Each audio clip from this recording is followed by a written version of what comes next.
Points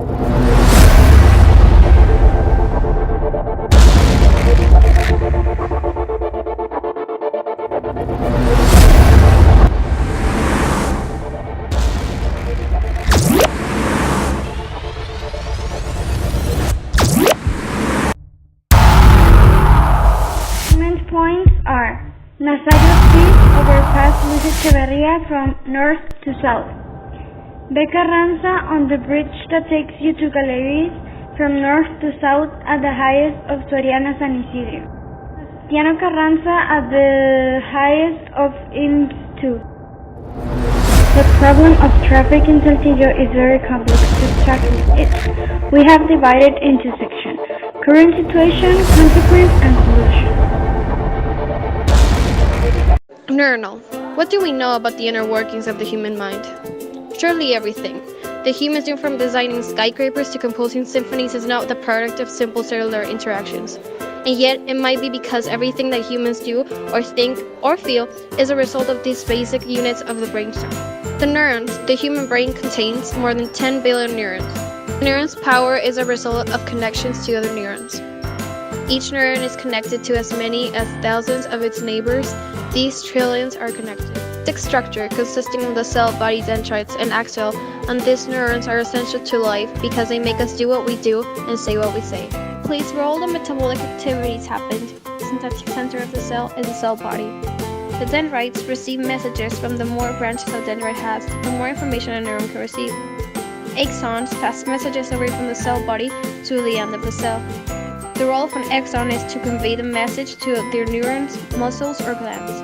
Ultimately, the entire body communication system malfunction interrupts the flow of information throughout the body. Sometimes, in the case of mental disorders, something goes wrong.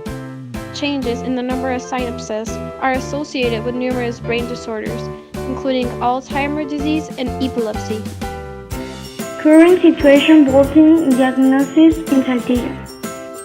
Was the idea of making highways and streets many years ago was to go quickly from point A to B.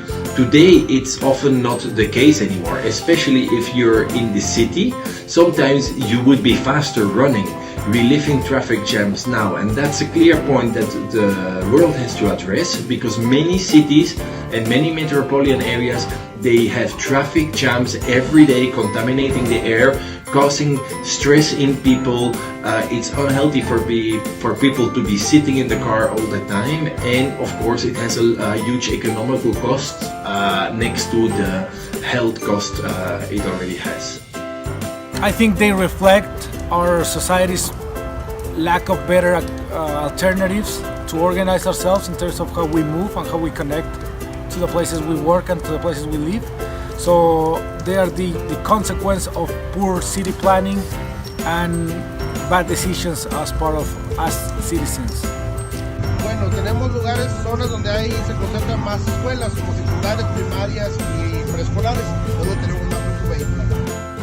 It's very heavy. It can be really nasty, especially in the mornings and in the evenings, even on weekends. Tools or consequence that we are living the inhabitants of Saltillo. Climate change. Right now we have a hurricane coming like near Texas. That doesn't happen very often, and we've seen time to time how the climate is changing and affecting us very differently than what it used to be. So I think that affects us like right now, not only in the future. It's just gonna keep getting worse if we keep going this way. Pues mira, el costo promedio es bien variable, pero el costo más grave es la vida.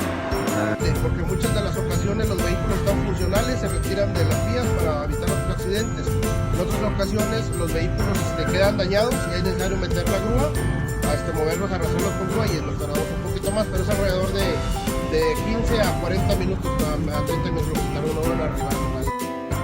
You lose time, you lose your gasoline, energy and nerves because you wait at least for 20-30 minutes for your turn, for the cars to advance, and people who don't want to wait in the line try to get in by force, and this makes it very stressful. So it affects me a lot if I go this road. Traffic jams are one of the things that pollute our air the most, and they are also responsible for losing a lot of time, and well, that's a big economic impact. Solution proposed by experts and approaches for the future. In fact, I believe there is not one solution. We cannot get rid of the cars. What we can do is many solutions, implement them all at the same time. The first thing we have to do is, especially in the United States and Mexico, in the north of Mexico, people, they are not familiarized with public transport. If we have tram lines, metro lines that work electrical, it can transport a lot of people, and they just don't exist.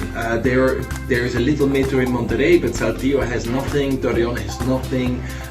In general in Mexico, you don't find good public transport systems. Okay. The other thing we can start doing is, in fact, get rid of the internal combustion engine. I mean, this thing was designed, and it's very many decennia ago, and it's built with still the same technology as we used in the days. So now we're 2017, we have the technology for hydrogen cars, we have technology for electric cars, and we still don't see them on the road. So there's a big question mark there. Why do we still choose for those contaminating and polluting solutions? Well, we have already good other solutions that can be implemented. We definitely have to change our patterns of movement and consumption. So we have to stop using cars.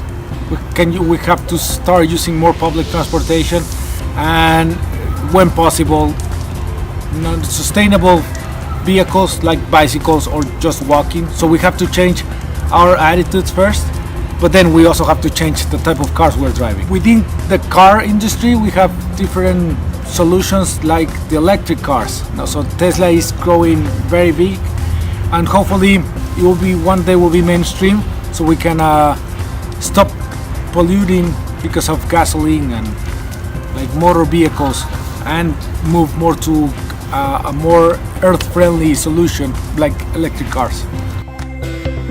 Pues bueno, evitar los accidentes nos hace falta a todos mucha educación vial, desde respetar a las personas que andan en bicicleta, que andan en motocicleta, respetar los límites de velocidad, no invadir el carril, y desde luego nos hace falta pues más cuerpos de tránsito, más policías de tránsito, y esto es cuestión de educación vial.